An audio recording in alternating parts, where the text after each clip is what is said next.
Let me show you exactly how I use ChatGPT to save both money and time for my business and my personal life. In this video, I'll be talking about 6 very practical use cases, things like negotiating the price of our apartment, reviewing contracts, and yes, even fixing my boiler with ChatGPT. I'll walk you through each one of these use cases, but also give you the exact prompts if you want to copy them and apply them to your own business or your own life. All right, if you're curious about actually make ChatGPT useful beyond just writing emails and brainstorming ideas, this one is for you.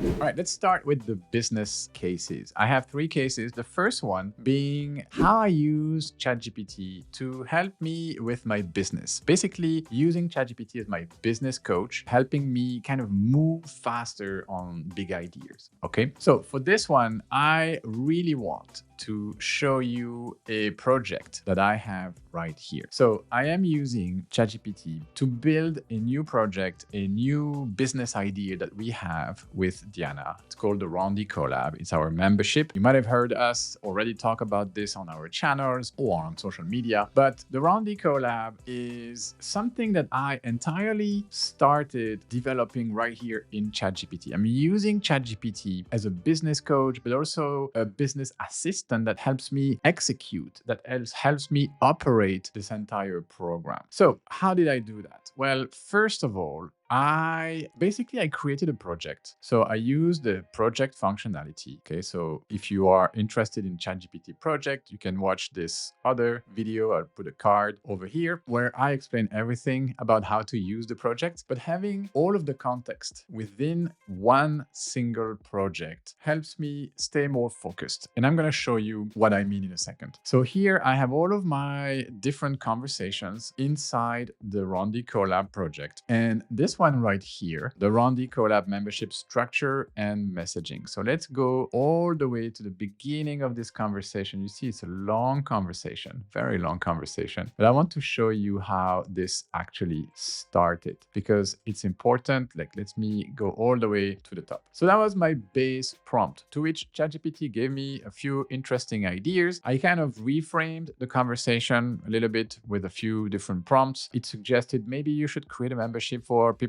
who want to learn AI. And then I ask kind of like a contrarian question. I ask, most people know us and follow us for the Canva educational content though. And so I kind of pushed ChatGPT to react and answer a certain way. And so, yeah, I asked it, okay, can we bridge Canva and AI inside the membership messaging? So maybe we should create something at the intersection between Canva and AI. And so suggested a few bridges. And then we got to a point where I felt, okay, it's important at this stage to provide more context. So I'm going to show you one way that I love to communicate and give my prompts to ChatGPT that is not the conventional, like, okay, I'm going to type some more. No, there is actually something here. You see this little microphone that says dictate. If I click here, I can now speak to my microphone right here. And you see the little conversation being recorded. That's exactly what I did here. You see this long prompt that is kind of like a wall of text? Well, that right here is just me talking to my microphone, brain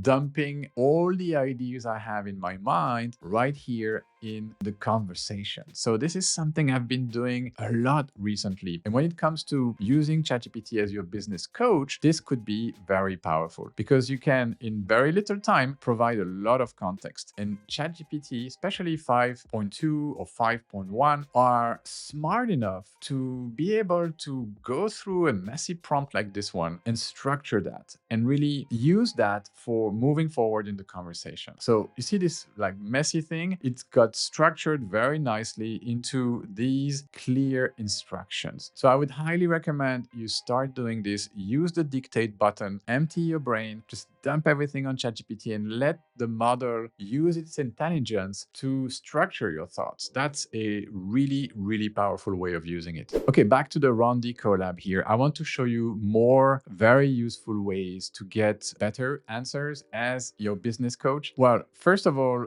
you need to continue the conversations inside the same project. Once you have created a project for something you are working on, in your business, continue the conversation either in the same chat or at least in the same project. You see all of these other conversations? Well, those are things related to the RonDi CoLab project, because within the project, ChatGPT has that memory that it reminds everything that is within this project, particularly if you have set the memory of the project to project only. So if you click on the three little dots right here, project settings, RonDi CoLab, and click on the little cog right here, you should see memory, default, or project only. And this option right here, choosing the memory type, default versus project only, is something you will have to choose when you create that project. You'll have that pop up and it will ask you, or you will see this little cog right here when you create the name of your project, asking you to choose between one or the other. Choose wisely, because once you've made the choice and saved it, that's how the project is going to be configured for the rest of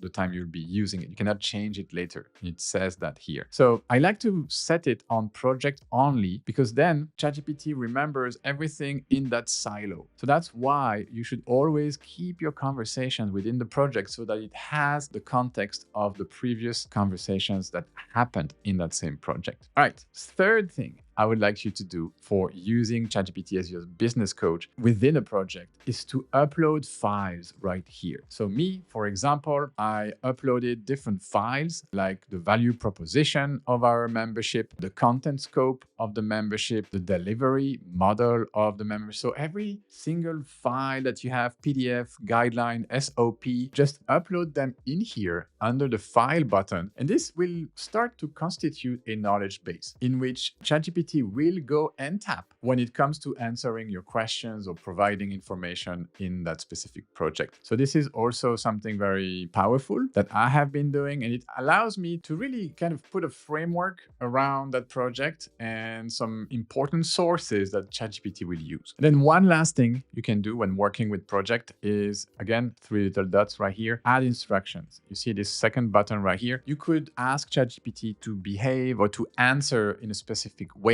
by adding custom instructions for a specific project. I haven't done so here, but if you wanted to act as a business coach, you could, for example, say, okay, chat, I'm going to ask you to push back on the ideas that I submit to you. I don't want you to go and say yes to everything I suggest or I say. I want you to give me the hard truth that will kind of force ChatGPT to act and to answer to you in a very specific way. So I would say this is the main way I use it nowadays. I always create projects. You see, I have all of these different projects right here for all sorts of aspects of my life, both business and personal, because they are very powerful. And I strongly suggest you watch that other video that I mentioned earlier. I will also link it in the description because it's really, really powerful what you can do with project. All right, moving on to the second use case. Another way I use ChatGPT for my business. Another way I love to use ChatGPT for my business is to help me negotiate, like negotiating our prices for the services we will provide or negotiating the terms of an agreement. I want to take you behind the scenes of something that really happened to us. I was contacted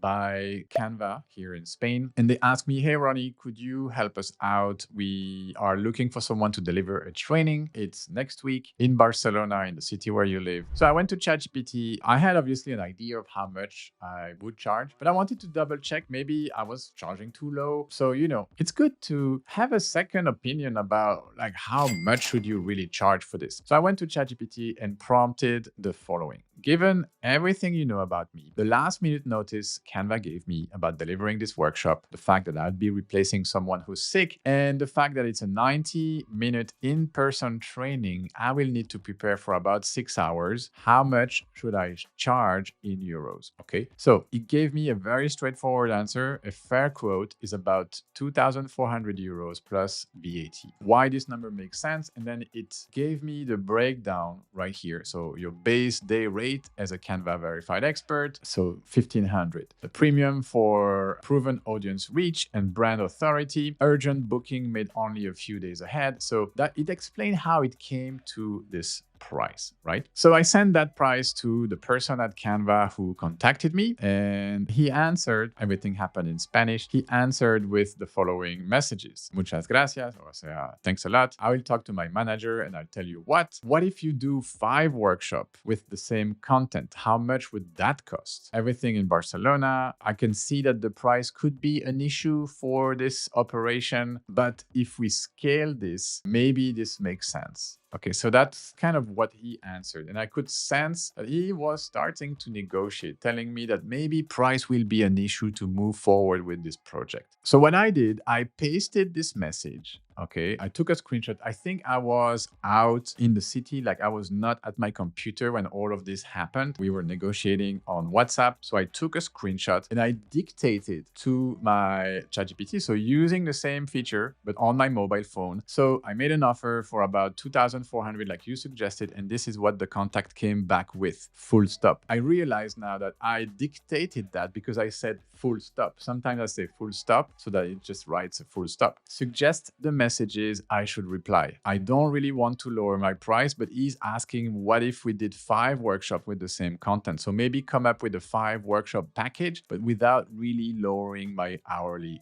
rate. Okay, so it gave me some messages right here. So message 1, and it gave me the exact, thing I needed to answer in 3 different messages right here. To which I said, no, I think you didn't get it because at the end of the day, I already prepared this workshop. So it gave me a price of like the base price he gave me in the first place multiplied by 3. So I said, no, I don't think you get it. So after a little bit of back and forth, we got to this. I see more of a first workshop, including 8 hours of preparation, 2 hours of delivery, so around 2,400. And then the additional workshops would cost 750 because we would leverage the same content. So you see, there was like a lot of back and forth here, but basically ChatGPT really like drove me through this negotiation and gave me the exact messaging step by step. And the good news is that I got the job, I got the price I was asking for, and it really helped me this time to figure out my prices. Let me show you another example of something I negotiated with ChatGPT, this time for my personal life, but we negotiated the price of the apartment that we purchased here in Barcelona, Diana and I, also with the help of ChatGPT. And it helped us shave 25,000 euro off the asking price of the apartment. So here is the exact prompt that I use. You are a negotiation expert in sales and sales psychology. I need you to help me negotiate the price of an apartment I want to buy. What we know: listed price 395. There is a margin for negotiation. The agent is called Barbara. The property has been on the market for 4 months, and I am visiting the apartment for the second time tomorrow at 10:30 a.m. The goal: to buy the apartment at the lowest price possible. Barbara's goal is to get us to make the highest offer possible, and this as soon as possible. What Barbara told us: there is another visit at 10 a.m. So right before the visit that we have, she had another visit. Okay, so we were second at 10:30 a.m. So ChatGPT started to give me some advice here. So when negotiating the price of an apartment, especially in this scenario, when there is an indication of possible negotiation margin, it's important to approach the situation strategically. Here is a plan for your negotiation. Do your market research, highlight property time on market, so 4 months on the market. Be prepared to discuss flaws of the apartment, show interest but not desperation. Use the other visit as leverage, make a reasonable first offer, negotiation tactics, etc., etc. So it gave me 10 really good tips to help me prepare this negotiation when I was actually going to go for my second visit. So one of these 6 pieces of advice was point number 6: make a reasonable first offer. Your first offer should be lower than 395, but still reasonable. It shouldn't be so low that it offends the seller, but it should give you room to move up during negotiation. So obviously this is the crux of the negotiation, the price. So I ask, make a reasonable first offer. Your point number 6: we are hoping to lower the price by 5 to 10%. What would you suggest as a first offer? So yeah,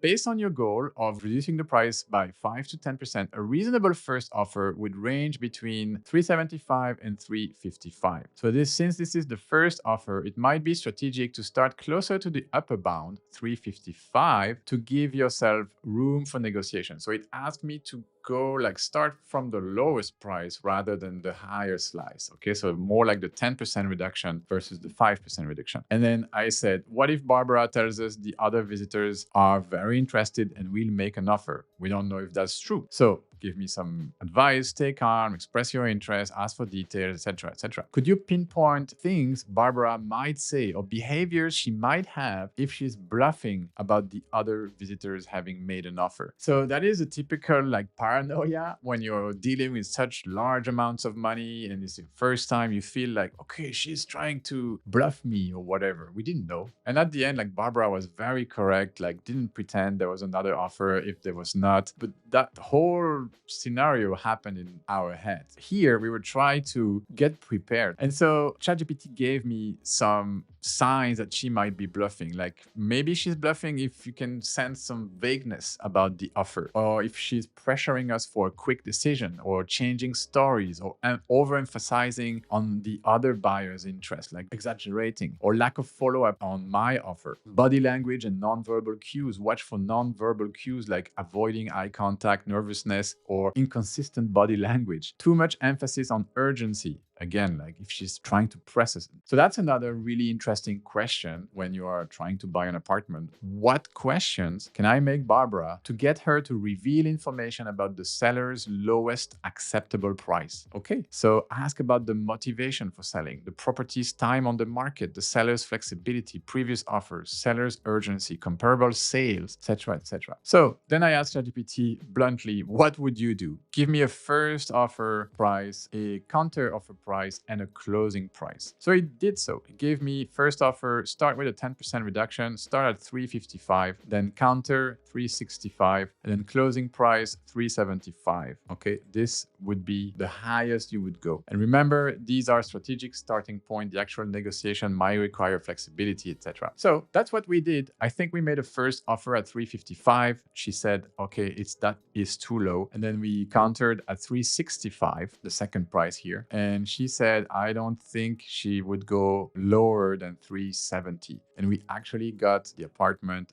at 370,000. So yeah, 370, which is still 5K lower than the closing price here that ChatGPT was telling us to not go over. So 370, we signed the deal, and yeah, we shaved 25K off the initial listing price. So thanks, ChatGPT. You saved me 25K. I happily continue to pay the 20 euros per month for your services. Okay, guys, I have one more business case to go over. And this is something I do quite often when I receive an agreement, a contract, the kind of very boring legal stuff that is very important, because if you don't read it correctly, if you don't understand it fully, or if you don't sometimes push back and negotiate, you could be signing an agreement, a contract that is not really leaning in your favor when you're negotiating with a brand. So using ChatGPT to be your legal assistant, to read the fine prints and push back so you don't get burned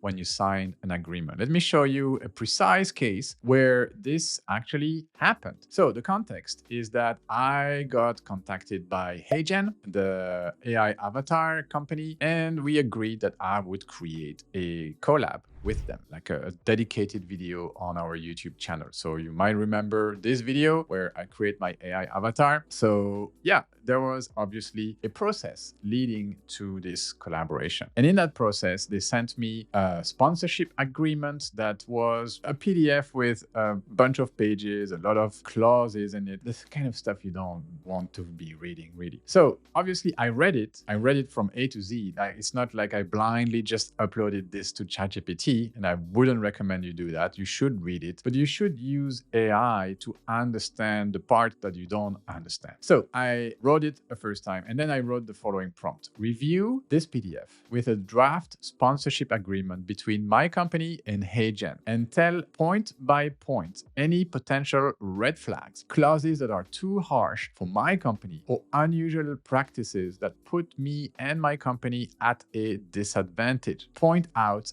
anything that looks weird, shady, or unnecessary disadvantaging for me. And then obviously I uploaded the agreement in PDF. When I do this, I like to maybe leave out the first page with all the details, the address, the contact information. This is not necessary to give that information to the LLM. Okay, just by safety, I still, if I can prevent sharing unnecessary information, I would. So there you go. ChatGPT immediately came back with some major red flags and clauses that strongly favored HeyGen. So they were highlighted or pinpointed in the document. So first, content control. It gave me an example. I'm not going to read the whole thing, but it basically pointed out point 1, point 2, ownership and usage rights, publicity rights. And the point number 4, indemnification, termination without cause. So a few different things here: payment timing, governing law and jurisdiction, etc., etc. So it gave me some moderate concerns after that. So first it started with the real major red flags, and then moderate concerns as a second section right here. And then generally reasonable clauses, the other ones. And then it gave me a summary of the key revisions to request. So this is a very clean visual summary. So I can directly see, okay, which clause are we talking about? What is the issue? And what is the suggested change that we ask for? So that was very useful. All right. So then it asked me, would you like me to rewrite these proposed edits into a clean redlined version ready to send back to HeyGen's legal team? It would show exactly what to keep, modify, or strike. And then I didn't have to do much. I just said, yes, go ahead, Chatty, do that. Perfect. So it gave me the redline version. But before that, he asked me 3 questions. So I answered the questions, and then it gave me the proposed red lines for negotiation. Red lines meaning when you send back a draft with suggestions of amendments to the agreement. So it gave me all of the, so instead of this, say this, instead of this, say that, etc., etc., for all of the, I would say, problematic clauses in the contract. So we got this. And then after I had all of these amendments, I said, great, now draft a to-the-point email that I can send to HeyGen to let them know now that I have all of the amendments for the agreement. And so ChatGPT kind of transformed these suggestions into an email I can send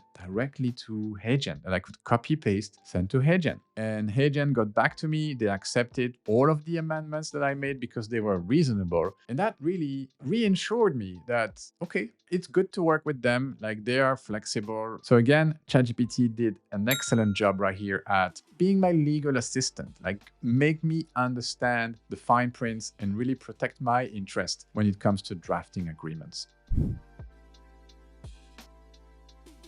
Let's move to our personal lives. How can we use ChatGPT not only for our business, but for our personal lives? So personal life examples, I have 3 more use cases. The first one is one of my favorite ones. And I use this one both for my professional life and personal life, but I use ChatGPT as my 24/7 help desk. Basically asking to debug my life, right? Anything. It could be like random task I usually would spend hours Googling to find the answer to fixing a bug, or to let me know how to do this on my iPhone, or anything really. So one of the things I was trying to do recently is to send an EPUB from my iPad to my Kindle. I was going to travel to Belgium, I think, with just a little backpack because I bought the cheapest flight ticket. And so I couldn't bring my iPad. It was too big. But I wanted to send that book to my Kindle. So I didn't know how to do this. So I just asked ChatGPT, how can I send an EPUB book to my Kindle? And it gave me like a bunch of different things. Like, I can email it to your Kindle address, and it showed me exactly where to find that. Okay, it gave me some actual screenshots from Amazon, not my account, but it gave me some screenshots, and it gave me the steps as well. So go to amazon.com/myk, then preferences, then personal document settings, and then find your send to Kindle email address. So that was one thing. The second way to send an EPUB to my Kindle was to use the Send to Kindle app, which I went ahead and looked for, couldn't find that. So this option was not actually a relevant one. To use the Kindle app on my phone So that's actually the way I ended up doing, because I already had the Kindle app on my iPad right there. So I followed up with these two questions. I have two questions about this option. Does it work on iPad too? And if I share the EPUB on my Kindle app on iPad using this method, will the book also show on my physical Kindle device? To which ChatGPT answered, good question. Here is the real behavior. Does this work on iPad too? Yes. Will it also show up on my physical Kindle? Most of the time, yes. And so I tried that and it worked wonders. I could transfer all of the books that I wanted from my iPad to my Kindle. So thank you, ChatGPT. I wouldn't have figured that out. Well, I mean, I could have, but it would have taken me maybe 3 hours of Googling or Redditing. That's the kind of stuff that I absolutely love doing with ChatGPT. Just use it for anything. Like if you run into a wall, if you are figuring out where to find that setting on your iPhone, if you are trying to figure out like how to write this formula in Google Sheet, ask it. Just plain English, type it there. It has all of the knowledge. It knows everything. So just ask. All right, this one might sound controversial, but I use ChatGPT as my doctor, as my medical assistant all the time. It doesn't mean like I don't go see a doctor from time to time, but believe me, ChatGPT is awesome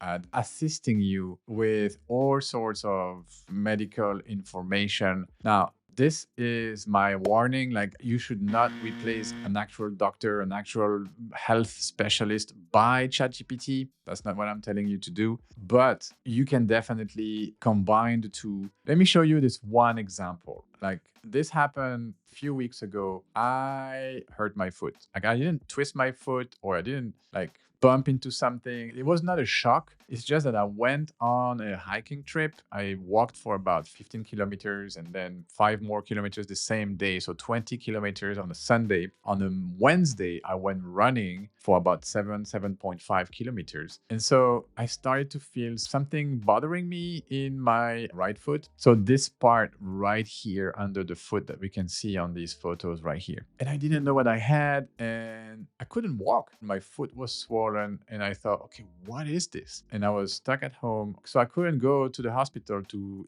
ER and just get that foot checked. So I had two options. I could call a doctor, which I did, and I could ask ChatGPT what was going on. And so I started a conversation with it. And it's a very long conversation because it helped me all throughout these 5 days. I couldn't walk. You see, it started like this. So I pinpointed the pain and I said, I need your help to understand a pain I have in my right foot. So you can check the photo to see where exactly the pain is located, etc., etc. And so it started telling me, okay, it could be this, it could be that, it could be the flexor tendon irritation. So it gave me three possible like diagnoses of what it might be. And then obviously I went back and forth. It gave me some tests that I could do to discard one of the three or several of the three hypotheses, diagnoses that it gave me. Anyway, so it gave me all of that before I could have my talk with the real doctor. And so it went back and forth like this. It really helped me. Lots of photos of my foot here that I'm going to spare you. But yeah, it was so good basically to have guidance anytime I needed it. And this is not something you can do with a real health specialist because the doctor will give you maybe 10, 15 minutes of his or her time when you actually call her or him. But that's it. After that, you're on your own. So ChatGPT helped me do all of this all the way to when I started to feel better, I could finally step out of the house and go to the actual MRI clinic where I did an MRI. So I got the report from my MRI analysis, helped me understand all the details. And I just gave them a screenshot of that report, which was here in Spanish. And I didn't understand much of it, but ChatGPT did. Okay, so it gave me a full translation plus interpretation of what happened to my foot. It gave me every single detail, and then I understand very clearly what I had. And I was reassured because it was nothing permanently damaged, nothing broken. It was just like bone bruised. So this will heal with time. And yeah, tendon irritation, which also heals with time. So this is just one example. Like I have used similar things for different like health issues. So again, a big win for me using ChatGPT as my health assistant. Again, do not replace a real professional for just AI, but believe me, this is a massive quality of life improvement from 5 years ago. All right, guys, let's wrap up this tutorial. But before I do, I wanted to invite you to check out the first link in the description of this video, which is about the membership we are launching the 15th of January called the RonDi CoLab. The RonDi CoLab is not your typical course like you know us have been creating over the years. We are launching something special, and this is not for everyone. I'm not saying it is, but it is for people who are serious about building a content business. So if that is your case, if you feel lonely building your business, if you feel like you are stuck, if you feel like you could need some guidance, well, I invite you to check out the link, put in your email, so you will be on the CoLab waitlist. We'll send you some more information and you can decide whether or not this is for you. But we are building a community of like-minded entrepreneurs who are passionate about creating content and want to grow together. I'm not going to tell you more. If you are interested about something like that, check out the link in the description, the RonDi CoLab launching January 15th. Now, back to the tutorial. Let's see the last way I use ChatGPT for my personal life. And that's just like 6 use cases out of the hundreds of ways I use ChatGPT. I have been mind blown by this app. This is by far the best thing that happened to the internet, I believe, since the invention of the internet. The last way is to use it as my home fix-it buddy. I use it as my handyman that will help me solve all sorts of problem and diagnose and fix stuff around the house. So the conversation I want to show you, and there are plenty different ones, but it's this one right here. My dishwasher had this little light on it that wouldn't turn off. And I checked the manual, the instructions of the dishwasher, and I realized this is where you need to put more salt in your dishwasher. And I bought some salt and I put a little bit of salt in the dishwasher compartment, like a little bit of salt. Right? And then the light wouldn't go off and I didn't know why. So I asked ChatGPT, why do we put salt in dishwashers in the first place? What effect does that have? Does it help cleaning the dishes or is it more something that maintains the machine? Right? That's how ignorant I am about dishwashers. So he said, no, it's not for cleaning the dishes. It's there to reset the dishwasher's built-in water softener. Okay. Didn't know that. It gave me a long explanation to the TLDR. Dishwasher salt is maintenance, not cleaning, but that maintenance directly affects cleaning quality. Okay. And then it says, if you want, I can tell you how often to refill that salt. Depending on Barcelona water hardness, it's usually pretty high there. So I said, yes, tell me how often here in Barcelona. So he told me exactly a quick rule of thumb. If you use your dishwasher every day, you should refill that salt monthly. If you do 4 to 5 loads per week, every 6 weeks, and if you use it like sometimes every 2 to 3 weeks. Okay. So that's the how often question. Then I needed to know how much because that light wouldn't go off. So I asked, how much salt should I pour in when I refill?